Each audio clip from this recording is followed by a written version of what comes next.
events and shoots. Wow. So it's more like a photo shoot. I see, Arnold. Okay. We're in your house and take photo. You're still very cheerful. Yeah, I mean, is that something? How are you dealing with this particular situation, given that that's presumably your main line of business, right, at Costume Rentals? Aren't you crying, Jeffrey?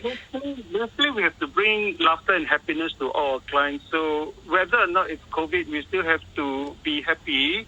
And then hopefully just these 2 years lah. Then maybe next year it come back again, take back the money that we lost this year and last year. So Halloween's normally the big money spinner for you in a regular year. What are the other events where people tend to come to you to say, hey, I need this and this sort of costume? Okay, during pre-COVID days, we have discos who organize parties for the Halloween theme.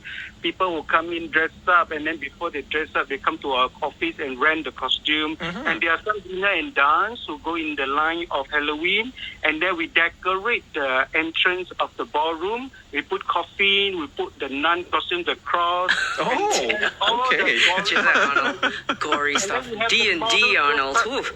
And then we have models who actually dress up, take the gory makeup, and then take photo opportunity in clubs, even run around Club Key, Orchard, and all that, take photo with them with branding. Normally branding for extensive. Some yeah. I'll have to go to a party that you organize. Sounds awesome. Jeff. Yeah, it does really sound awesome.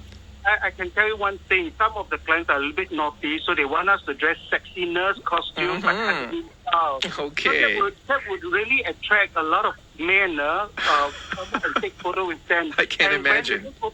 When they take photo with my models would bring them to the club and ask them to spend 1-for-1 Halloween, and that's where the business comes in. So that's a marketing strategy. Yes. So not only for the private individuals where they have parties. Usually parties, when we talk about parties, we have more than 10, then they organize party, but now 2.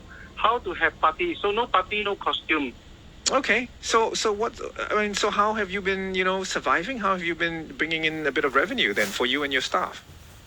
There's nothing much can be done, and myself are doing some part-time jobs.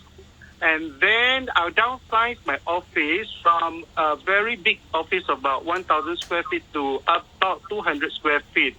Basically, just to compound the costume temporarily. So when the business is picking up, then we shift up to a bigger one, because it's no point where we have a big office putting a lot of costume and there's no one coming. So basically, your business is kind of in semi-hibernation, and then if there's a query or interest, then you kind of like activate temporarily? Yes, we used to have 4 staff, so now we have only 1 part-time staff. Upon inquiries, then we go to the office and then entertain them with the costume. I see. So it's by appointment.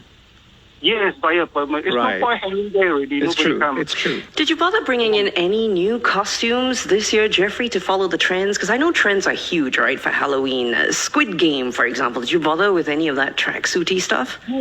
Not this year and not last year. No demand, so no supply. So people are still dressing up in sexy nurse outfits and Frankensteins. It's the classic stuff, is it? That was pre-COVID. Okay. We have a lot of innovative style, like Marilyn Monroe in a scary costume, like Michael Jackson, like you mentioned earlier. That always works. Then we have the witch. We have the most popular priest, nuns, and all that, but with very ghostly features. Right. Are you expecting any more last-minute calls? Because we're just, heading into Halloween, sort of 2 days into it. Any last-minute calls, you think? I hope so, but... Okay, fingers crossed. No calls at all. And so of the 5, what were they, mainly, the costumes?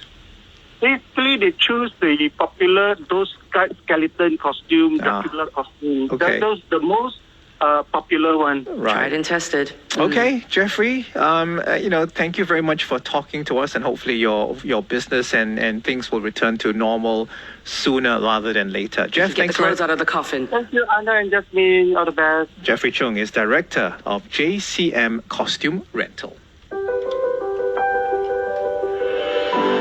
ASEAN Summit's over, Arnold. Brunei is. hands the chairmanship to Cambodia.